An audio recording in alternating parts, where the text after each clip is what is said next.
ladies and gentlemen, I'd like to present Julia, Gagnon, and Nate, who are here to sing their song, Fall.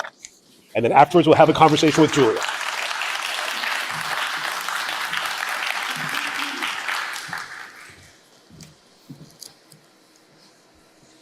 Hello, everybody. We're so happy to be here. I love these kind of conversation, intimate gigs. I like to see everybody that we're talking to and that we're singing to. This is our original song, Fall, and it's very appropriate for the weather that's descending upon us.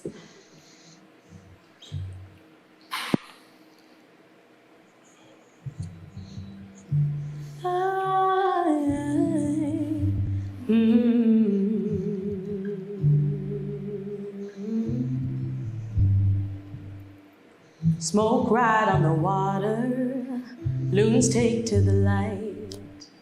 Moss cling to the bark till it falls for the first winter fire night.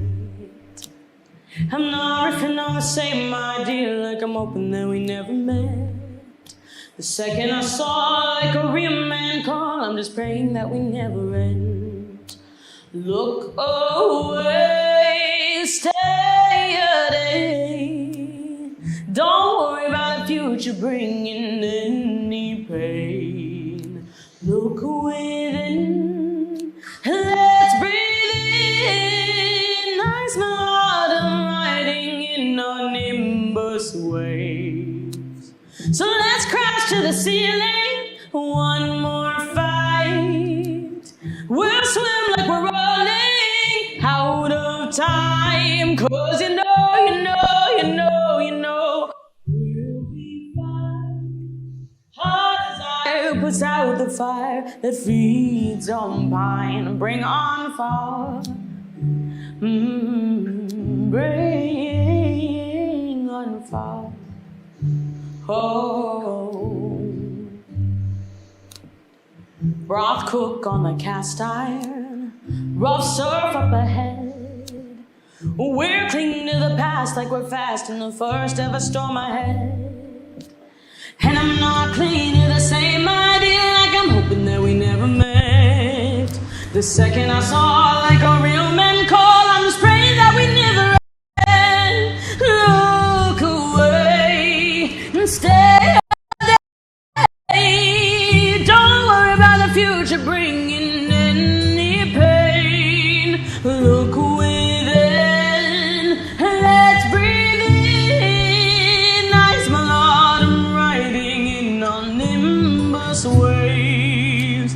So let's crash to the ceiling, one more fight. We'll swim like we're running out of time. 'Cause you know, we'll be fine. Our desire puts out the fire that feeds on pine. Bring on fall. Oh, bring on fall. And it's all in that honest day. They have us fight. Time is fake and you are real. They'll never outrun the things that they have built. So let's crash to the ceiling, one more fight. We'll swim like we're running out of time. 'Cause you know, we'll be fine. Our desire puts out the fire that feeds on pine. Bring on the fall. Bring on the fall.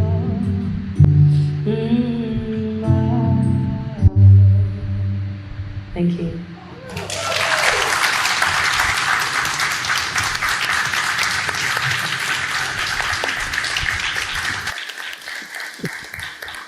So let's hear it for Nate, who's going to be stepping off stage. Thank you, Nate.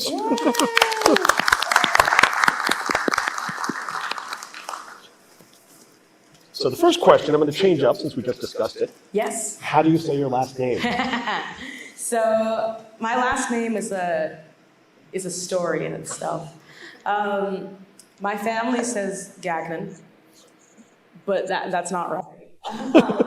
We kind of gave up on going through all those pronunciations, and we say Gagnon. Ryan Seacrest said Gagnon, so I guess that's what the public knows now. I think the correct is Gagnon, with that French touch. And then, of course, there's Gagne, which is not one of the options that we exercise. So I'm just going to call you Julia. Yeah. As for the full band. Yes. So the first question I intended to ask was, since you've been on American Idol, what is the worst or weirdest or stupidest question you've been asked? Ooh. Oh. Well, let's see. I've been asked a lot of questions since being on American Idol. I guess one was, do you hate all of your fellow competitors? And it was genuine. It was, I'm guessing that you guys aren't friends backstage because it's a competition. And I thought that was the silliest thing because, we lived together for essentially 3 months and we spent a year quite literally together. So I don't know. I thought that was silly because it was like, well, no, it's television, but but that's probably one of variants that I get. All right. So 2023 sounded like an incredibly exceptional year for you. Mm-hmm. You won the Central Maine Idol. You auditioned for and were selected to be part of American Idol. And on Christmas Eve, Nate proposed to you and you accepted. Yes. So January 1, 2024, what did you think your year would entail and how has it been compared to that? Oh, no, that's a really great question. When 2024 hit, I was kind of thinking, I don't know if I can really top what this past 2023 has been for me. But at the same time, a lot of great things happened to me in 2023, but I started it off in like a really weird way. I left my school about a year and a half out from graduating because I didn't have many friends there and I wasn't connecting with the people that, it was COVID. So when I made friends, it wasn't necessarily the people that I probably should have been friends with. Mm-hmm. And so I left. I felt a little disconnected from the whole thing. And I went through a lot to kind of end up okay. And that's actually why I ended up auditioning for all of those things, was because I think when I was in school, I had kind of stepped away from the music scene because I wasn't feeling inspired. I wasn't very happy. So 2024 didn't start out that way. And I was happy that it didn't. I was very grateful that 2024 was on a high note. And I think I was just grateful that no matter what, I was still going to see, I had those Idol friends for life. I had the fact that I had auditioned for American Idol for life. And so I was just going into 2024 with a different, better perspective, I think, of the year already. Perfect. Well, thank you so much for coming back to music, as we can all appreciate. Yeah, oh yeah.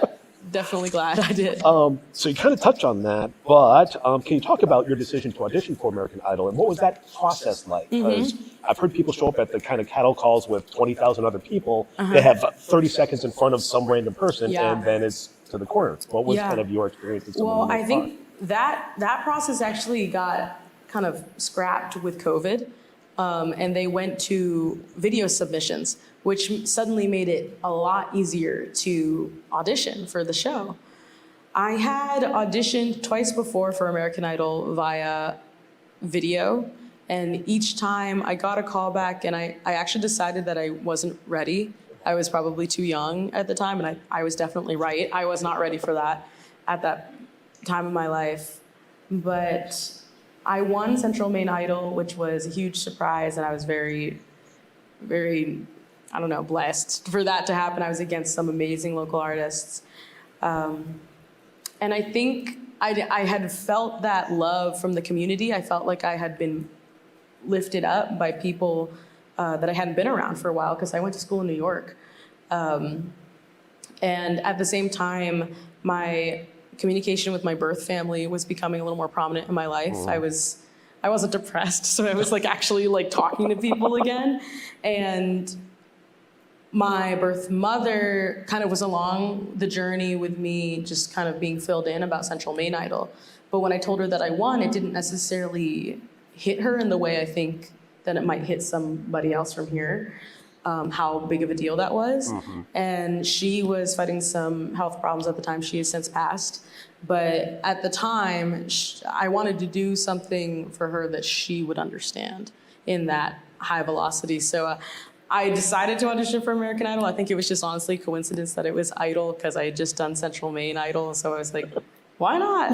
I auditioned in my car. I didn't tell anybody that I had auditioned.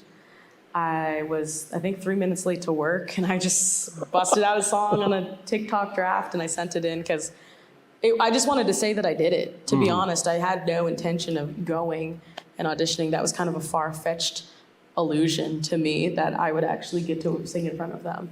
But that's how it started. Crazy. So as you kind of went through the process, I'm just wondering, there's pretty much a nation, and I'm sure some other people here or will hear this, who are really interested in American Idol. Like, what were kind of some of the unexpected parts of it? What were some unexpected joys that you got out of just the kind of process leading from first time you walked in the room and sang your first song to knocking out the judges to actually going to the studio? Honestly, I really thought, and I think a lot of people think, they see shows like that and they're like, I will never do that. In a million years, I will never do that.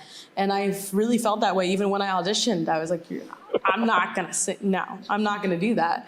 But when you're there, I think it's a unique aura around everybody where we're all suddenly like, I want this. And that's a special thing because everybody there was so humble. Everybody there did not expect anything from this for themselves. But it ignited a flame in all of us. And I don't think I was expecting that of myself at that time because I just coming off of Central Maine Idol, which is just, I mean, a little show compared to the work that American Idol was. I was already exhausted. So I was like, I don't know if that's going to ignite or if it's going to put it out. I don't know. But I was surprised and happily surprised that it did awaken something in me, I think. And that kind of follows up to the next question I have, which is what was probably, during the process, what was some of the best advice you got from anyone involved, either your contestants or tutors or any whatever? I had 2 pieces of advice that I repeat in my head, and I still exercise every time I'm either working or about to go on stage, which is also working. One was I was there for the auditions. They don't really show this, and I mean, they don't need to, but we're in the same clothes for 4 days straight there for the entire day. And we know that we're going to be doing that voluntarily. I was there for 4 days. I wore the same overalls the entire time. You had to do your makeup the same, your hair. And leading up to the day that you knew you were actually going to audition, of course, the nerves are building up, and it's kind of like a cruel mental game at that point. I went in the day that my audition was scheduled for. Our call time was 6 a.m. You could be there, depended on when your audition was, but you could be there until 10 p.m. I went in to run my rehearsal for the executive producers, and Megan, who's in charge of the show, kind of leaned forward and she's like, so I just do want to say this to you. You are going last tonight. And she was like, and you are the last audition of the entire season. And so, but so, to me, I was like, okay, that's either really good or really bad. Because we're reading everybody's expression who's working like, do you know? Do you know? Do you know what's going to happen? Because we didn't know if it was staged or not. It's not. But, we weren't sure. So I was like, okay. And I sat in the room with Jack Blocker, who was right before me, and we sat together and got to know each other very well because it was probably 10 p.m. by the time I went in. And I was so nervous. I was sitting in the hallway. My parents weren't with me yet. And I could hear people getting rejected right around the corner and like sobbing. I was sitting next to a 15-year-old girl who was just destroyed because they had given her a no. And I've heard her perform. She was amazing. And so I was doing what I'm doing now. I've always done this, and I always will. But it probably like even more rapid fire, and I think I had both of them going. And a security guard who's like, This man was probably genuinely 6'7" and huge. And he had like a bulletproof vest on because the judges were there at that point. And he walked up to me and he touched my leg and he went, "Stop." And I was like, "Ah." And he was like, "Stand up." And I was like, "Okay."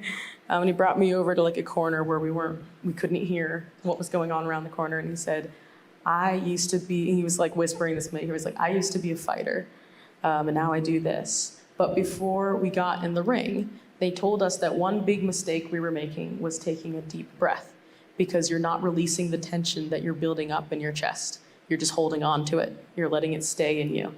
And he said, what you need to do is you need to take 3 sharp breaths like this, and then go in.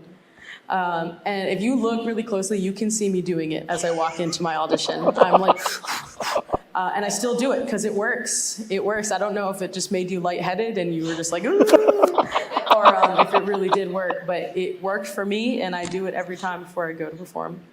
So that was one that I still exercise. And the second is I was very lucky to talk to Luke Bryan for an hour and a half at a party. He was my favorite judge. He was very down to earth. And he was talking to us all about starting our careers after Idol. And he said, he looked at the group of us and he was like, "So after this show, you all need to know that you're nothing. You are not a star. You are not a superstar. You're not anybody. You have a jump start and you should take advantage of it. But this is not it. This doesn't make you, whether you win or whether you lose." And he said, when you start out, you need to hire somebody that you trust. Doesn't matter if they're the best manager in the world. If you don't trust them, you shouldn't work with them. Have a team that you trust and know that you will fire people and it will suck. And to me, I mean, I've never fired somebody in my entire life. I've never run a business in my entire life. I was like, oh my God. But it's true. And this industry is kind of crazy. And I don't think, I mean, I'm glad that American Idol was there. But oh my gosh, if I hadn't done that, I would not be prepared for the velocity that we took off at during this summer. So that is some advice that I repeat every time I'm running my business for the first time at 22 with no business experience. I'm just like, okay, it's okay. Everything's gonna be okay. Listen, this is your lark. This is your fallback career as a performer. Lawyer is still what you want to be, right? When you grow up. Well, I know. I think I said, I've never really thought that being a lawyer would be my backup career. But Will Mosley on the show, he came in third. He gave us all a great piece of advice. He said, if you want to be a musician, invest in yourself for a year. Don't focus on anything else other than music. Try a year and then check back in with yourself. And if you're not happy or if it's not working out, reevaluate what you want to do. But you need to give yourself that shot or you're never going to know. Wow. You got some good advice. Yeah, it was great advice. So you demonstrated an incredible range of songs that you did, forgive me for not knowing this. Did you choose your songs or were they assigned to you? I did. I chose my songs. What were you hoping to perform if you didn't get a chance to because you were eliminated? Oh, I really wanted to perform at Disney Night. And I didn't want to perform it. I didn't care. So I was roomed with Abby, who won. She's my best friend, and we're hanging out soon. I mean, I love her. And we were both in that hotel room because we were roommates. We were like, I don't care. Like, I feel like I've gotten what I need. It doesn't matter if I get eliminated. We've come this far. We did the competition part. Now it's just about America. Like, who cares, really? But we both really wanted to do Disney. And I think my songs were Rubber Band Man and Dig a Little Deeper from Princess and the Frog, initially. Oh, well. Next time, right? Next time. And did you have any costumes that you particularly enjoyed wearing? Sorry, nope. Should I move on to the next question? No, I'd love to talk about it. But I got to say, my favorite costume I saw you wear was for the audition. You came in there, and it was immediately like, you are from Maine. They were my clothes, so it was also my favorite. You were comfy. It was great. I appreciated that. Yeah, they wanted me to look like I was from Maine, so I got a lot of comments. They were like, we don't all wear overalls, and I was like, I know. Like, I never said that we did. So the farther you got in, the stylists got involved. And that was scary for me because I'm not a size 0. I'm short. I style myself, but nothing in my style really translated well to what they wanted because they wanted a lot of shimmer that worked under cameras and a lot of flashy stuff as you kept going. And I don't know. I mean, they put me in stuff that I was just like, why? I mean, I would never, ever wear this. And they knew too. And they, like, every time I went to styling, they were like, I'm sorry. My favorite costume in the live rounds was probably Over the Rainbow. That kind of white I mean, I'm wearing something kind of similar to it now. It was just simple. And it was elevated to the extent that they wanted it to be. But that was pretty much my limit. I mean, if you can make a lookbook of things and rate how uncomfortable I look in each of them. I mean, it's funny. It's funny now. I did originally phrase a question as which costume did you absolutely hate? But my staff was like, you got to phrase it as a positive. So I will tell them they were wrong. So when you first came back after the full American Idol journey, what was it like to return back to Maine as a full-blown celebrity? It was wild. I mean, seriously, I was coming from the farthest for a lot of the show, majority of the show, once Jordan went back to Australia, and even that was still a debate. Because I was coming from so far, and it was such a culture shock. At least it was still warm. I mean, for him, like, it was completely different for me. And one thing that you started noticing in the live rounds is that a lot of people from Utah or Nevada or California had people in the audience. So like people like Aji and me and Naya, like they would say our names and it would be like crickets in the crowd. And then like my parents going like, yeah!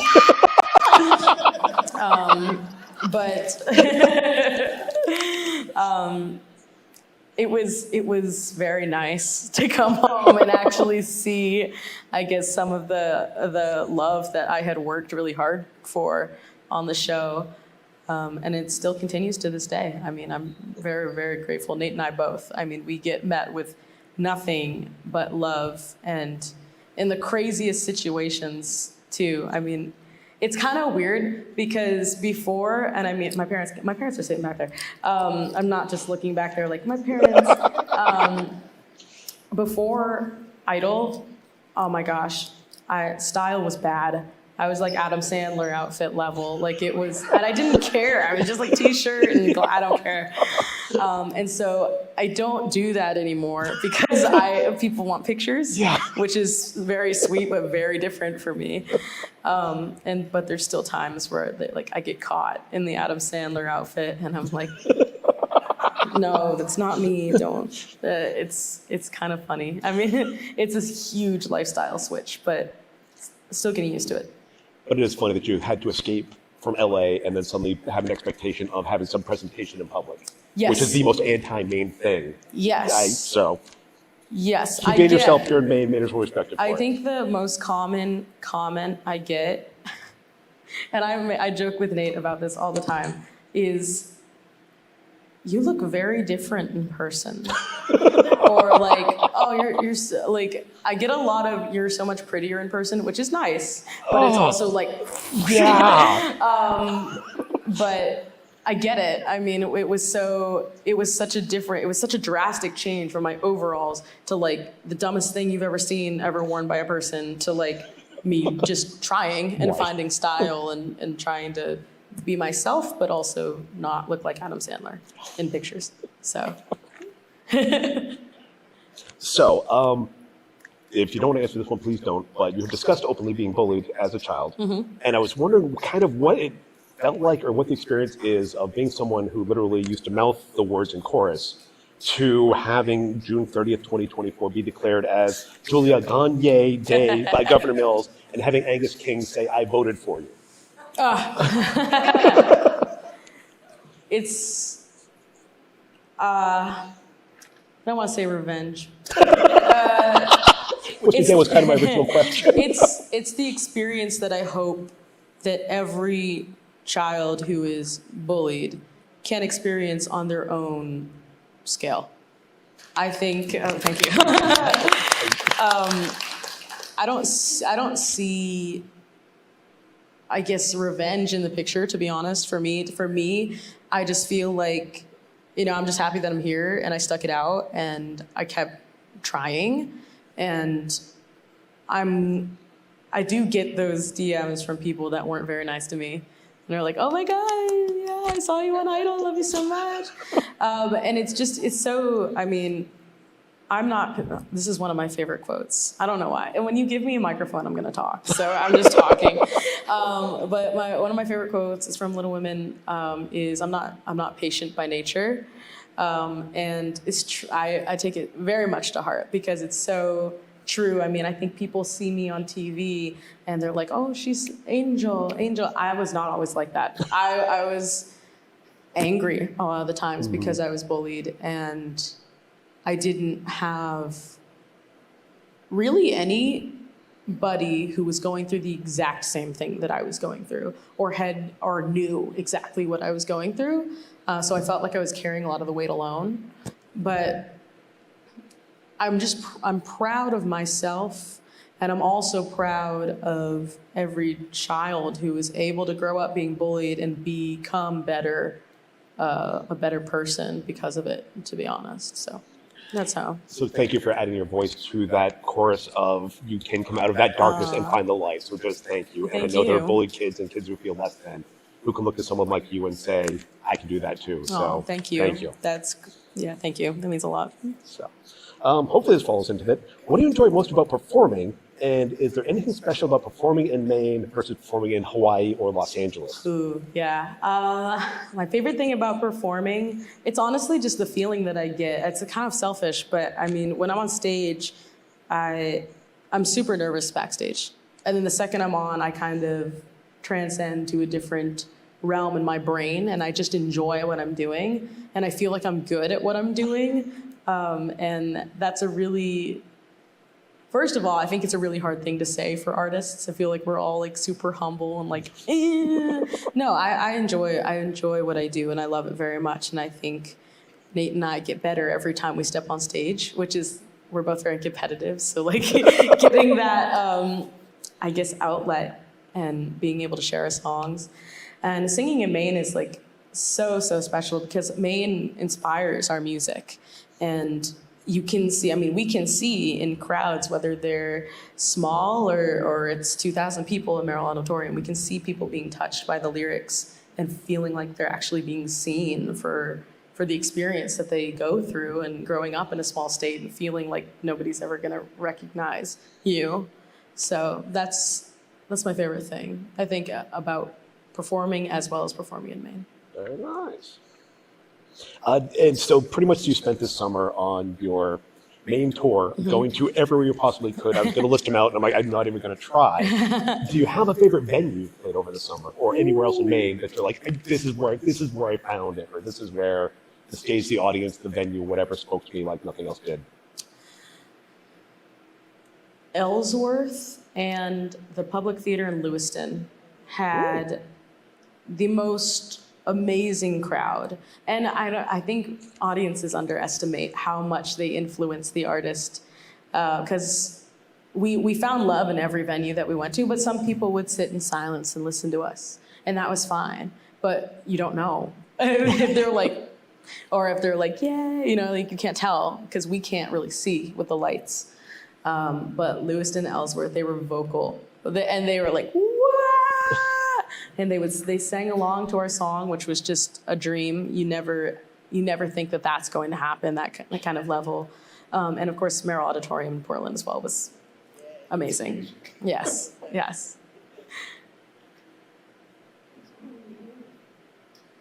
So what are some of your favorite songs to sing in public that you may have not done already? And are there any songs that you have truly loved that you may sing, shouted, belted on the car, but don't really want to share that with the world yet? Ooh. So my favorite song to sing in public, that's a really great question. For a while, it was Ain't No Way. And then I realized that song's really hard to do almost every night. But I do love my soul songs. I love Ain't No Way. I love I Believe by Fantasia. I love Alfie by Dionne Warwick. I mean, I love those classic soul and jazz songs. I love singing them. I'm a really big rock and heavy metal fan, which is not what people would think. But, and I do a lot of AC/DC, Metallica in the car. I mean, I don't think the world's ready for that yet, but I definitely sing it. What era of AC/DC? Are you an original lineup? Are you more of a secondary after Back in Black? What are a couple favorite tracks? What I've been singing right now is Shoot to Thrill. Nice. It changes, but right now the go-to is Shoot to Thrill. It's just full volume. I blow out my eardrums and my vocal cords, and I get the nice rasp for the next day. Yeah.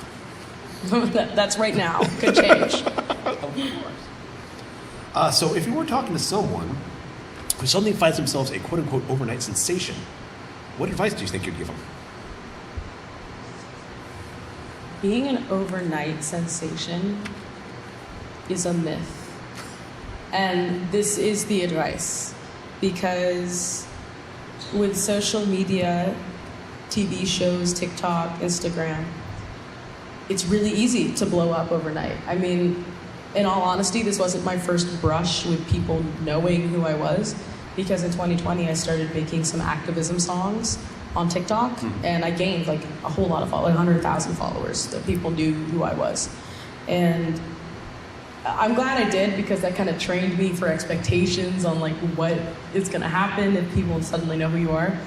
But it is a myth, because people might see you as an overnight sensation, but to me that implies that it took you overnight to become a sensation. When all of these people on Idol have been working on their craft for 15 years or more, since they were children. I mean, even artists that are blowing up now, like Chappell Roan, she's been working for 10 years at that project. I mean, all of her songs that are viral right now are 5 years old. And so that's probably the biggest piece of advice I could give to someone, is like, you have been working on this forever. Just because people know you today and they didn't know you yesterday, don't let that change your trajectory of what you have been working on, because it can. And you can be influenced to step away and ask, oh, well, what did I do that one night, and how do I keep recreating it because that's what people liked? No, you need to keep trusting your instincts, I think, if you're gonna be known. That must be incredibly hard, given the amount of pressure and kind of fame that you suddenly had, is finding your own individual voice in the sea of people telling you, I know what you need to do. Yeah. Yes, it gets to be, I mean, we were all dealing with it. Yeah. We were all dealing with it. Yeah. So how'd you meet Nate? We met in the mall. I know, it's the love story of the century. No, my best friend and I were Christmas shopping, and she wanted an iPhone. He worked at the Apple store. We thought each other, we were cute. We exchanged, I went back the next day, we exchanged numbers, and we never really parted since. I mean, it was a connection that was, I can't even really describe it as romance. We were best friends from the second that we met, and we didn't really care about anything else. It was just, he was the person that I would tell everything to. He knew things that I was going through. I knew things that he was going through, and yet we still found our ways to keep each other around. And was music one of the first initial bonding points, or did that kind of come even after you? Yeah. The first night we started talking, I found out that he played guitar, and I said, "Oh, send me a video. I'd love to hear how you play." And he sent me a video of him playing Layla. And I said, well, I kind of sing too. That'd be kind of cool to sing a duet sometime. And he was like, oh, yeah, send me a video of you singing. And I sent him just a little clip. I don't even remember what I sang. It's some Broadway song. And he was like, holy crap. That was not nice. And that made me feel really bad, but you're really good. And yeah, we've been performing together ever since, writing together as well. And again, congratulations on your upcoming marriage. Thank and you. Your engagement. Yes. Thank you. We're super excited. So where do you see yourself going from here? Again, apart from what you have planned out for the rest of your schedule for the year, but Where do you want to be in 5 years? I hate Ooh. fast. Ooh, I'm sorry. That's scary. No, we've definitely thought about it. The goal for 2025 at the very least is to go through the States on a tour and just enjoy what we've been given, that platform. And we're also aiming to write songs that we connect with. We're still trying to dig ourselves out of the hole of what will please people and what do we want to do. Because it's super hard as a musician. I mean, if you write one bad song, you might lose 20,000 people. But we're trying to escape that fear and just say, we need to create, the people who will enjoy our music will, and the people who won't just won't. You can't change people. And I think the goal is to really just kind of continue to build an empire of music on things that we're passionate about. Perform, record, perform. And do you think, formula. in the long term, would you rather have a smaller, completely die-hard fan base, or a kind of more mass, huge appeal of people who may like a little bit more on the surface? That's hard because I want a die-hard fan base, of course. But I also feel if you get comfortable and your art really you think is saying things that you need it to say, it doesn't get out necessarily. So I would love a die-hard fan base whilst also still creating things that I would hope would reach masses, even if they don't necessarily agree with everything that we write or say or look like. I don't know. But that would be my goal. Fantastic. So here's the kind of last question I had prepared. This is a little bit quicker than I thought, so we may open this up if you don't mind. Some questions. So if you could go back to Julia 2023, do you have any advice you'd give her for what to expect or beware of in 2024? I would tell her, especially on Idol, I would probably tell her to speak up a little bit more for herself. I mean, Abby's a great example. She said what she wanted, man, and she got it because she understood that we weren't in jail and that we didn't have to sacrifice ourselves just because American Idol was a platform, and that there was no show without us. So I would probably tell myself to speak up more. If you don't want to wear that dress, you don't have to wear that dress. They need you to sing, so wear what you want. And I think a lot of the idols figured that out near the end, and I was very proud of us for figuring that out. Even the crew was proud of us for figuring that out because they may have wanted a certain image, but they also wanted us to be humans. They didn't want us to just be like, okay, I'll go in whatever direction you want me to. Yeah. That is wonderful. Does anyone from the audience have a question they would like to ask Julia? Shout it out and I'll repeat it.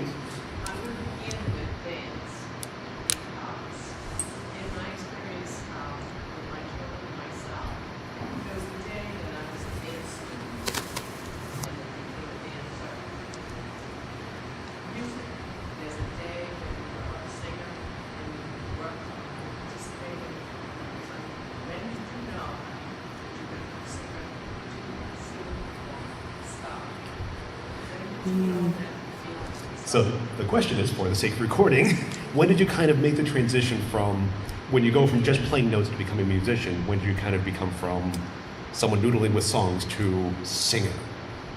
Or just kind of discover what your voice may have held?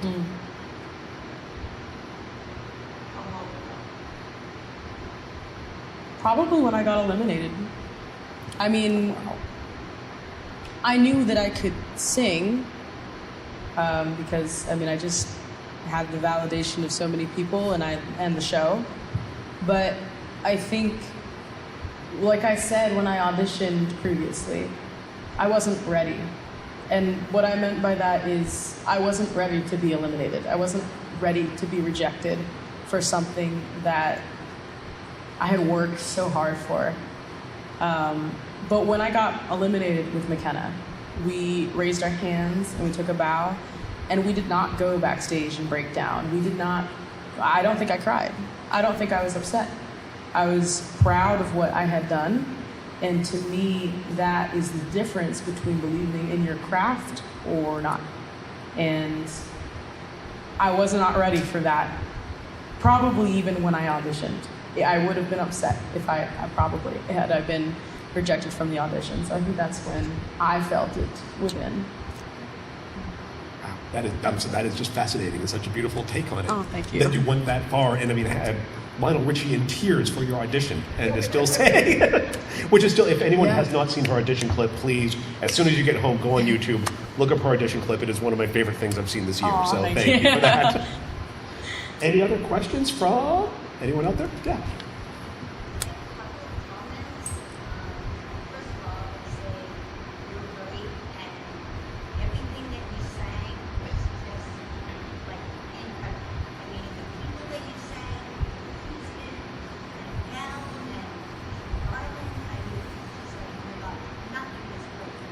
Oh, thank you so much. And every week that I watched it, I have to be like post it, I'm like, and it was just like awesome. And the whole thing about the bullying and everything, and we were seeing pictures, we didn't feel like we belonged. I'm sure a lot of people felt that, and I just wanted to say, I hope that we feel like we belong. Thank you so much. I definitely feel like I found my place in the world as well as our community. Thank you. I really appreciate that. That's beautiful. I promised myself I wouldn't cry. But I did absolutely have to say, and since they're in the room, I just would like to thank your father. Hearing the story of how he hired the private investigator to seek out your mother in Guatemala, truly waterfall of tears. It was just one of the most beautiful stories I think I've ever heard. Thank so you. I'm happy you got that moment. I'm happy that you then went on this journey because of it. Thank so yeah, thank you, sir. Any other questions out there? Yeah. Yes, I'd just like to ask you a question as a singer. If you're going to create something, would you, if you had like single notes, like a D, F sharp, G, or if you had chords, or words that you write on a piece of paper, what would trigger you to create? Where is this creation of music, and what kind of triggers you? So just to capture kind of what triggers your creative Yes. process. Where do you find the source of your music as you're creating? I mean, it's passion and whatever I say we, Nate, the ghost of Nate. We sit down with the music. He plays and I might mumble, or I might write a poem and then he plays. But the words, I think a lot of the words honestly come from pain, which sounds really dark, but there's two ways that you can make that into art, and both of them are very human. It can be you can sit in the pain, which I don't think is a crime to write a song that's sad, because everybody needs to feel. And I personally, I can't feel without music. I mean, if I'm in silence for too long, I'm like, and I go crazy because I feel like I don't have the soundtrack to what my life is at the moment. And that's what all of us musicians are composing. We're composing soundtracks to our own lives that hopefully people can relate to. And if they can't, well, at least we wrote it for ourselves. So there's that kind of pain. And then there's also the idea of the pain that we've overcome.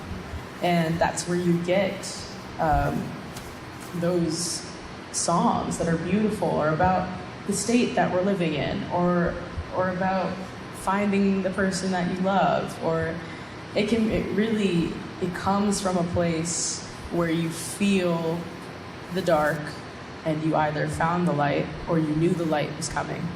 And I think everybody relates to that.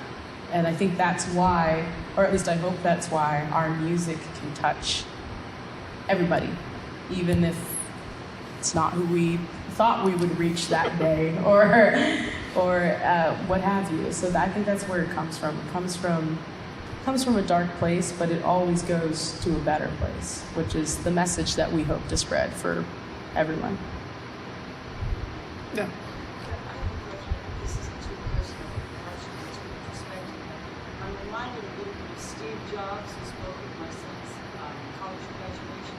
He didn't go to school, and he stood there, and I was amazed. He wasn't encouraging the class was graduating to finish, and he had followed his passion.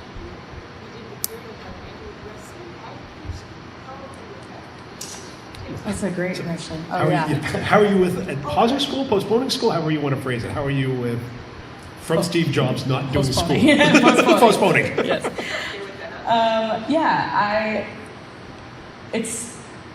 I was raised in a family where education was definitely the gift that kept on giving. And I was very lucky to go to private school. And in that college prep school, clearly they're prepping you for college and grad school and, education for kind of the rest of your life, because life is a lesson in itself. When I took the time off from school, though, and whether or not it makes my parents tear out their hair, I believe in myself to finish school. There's nothing in me that has a specific time. I know that I will, because it's something that was cooked into me as a child, and it's something that I truly believe in, especially because, I am drawn to history, I am drawn to law, and that requires school. However, again, the ghost of Nate's past, he wasn't feeling well, so that's why he's not here. When I met Nate, it was culture shock almost, because Nate did not go to college, and I had been raised in such a way where I was like, oh, that's not okay, that's wrong. I don't. How are you okay? How are you doing? And he really changed my perspective on the world, because I've realized that he is, if not more, equal an artist as I am.